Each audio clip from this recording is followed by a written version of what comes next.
The Russian Defense Ministry says it is destroying ISIL command and control centers along with arms dumps. To avoid hitting civilian targets, the Russian airstrikes are determined only after thorough reconnaissance, verification of whether the targets belong to terrorist structures. But on the ground, the Syrian opposition tells a different story.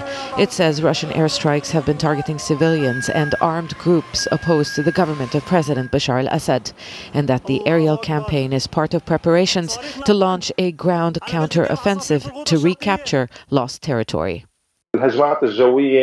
Airstrikes could affect the opposition, but not that much. The Syrian government has been hitting the north for months, but it didn't stop the rebel advance. So strikes without ground troops won't be successful. But now there is information of a possible land operation being prepared. Looking at the map, the airstrikes over the past 3 days have concentrated on frontline areas that surround President Assad's heartland, Latakia. One target was Jazeera, only recently captured by opposition forces. It had been one of the last government strongholds in Idlib province. It is not only close to Latakia, but also an important hub for sending government reinforcements to Aleppo province. Further east, the Sahel el-Ghab plains in the Hama countryside have also been a battleground. Here, the government has struggled to maintain a grip on a region that leads to the sea. And further south, the northern countryside of Homs. It is a last rebel stronghold between government-controlled Damascus and the west of the country.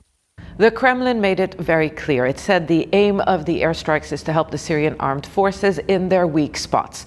The Syrian opposition believes that is exactly what the Russian military is doing. But it is not clear if the airstrikes will be able to change the balance of power on the ground if it is not accompanied by a ground operation.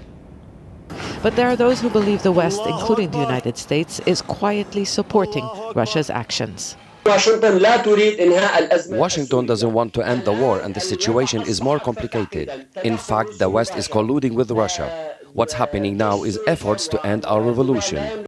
Opponents of Assad say Russia's intervention could give the government an advantage, and they believe that is the objective, to use military force for diplomatic gains, whereby President Assad could negotiate a political settlement from a position of strength. Zena Khuder, Al Jazeera, Beirut.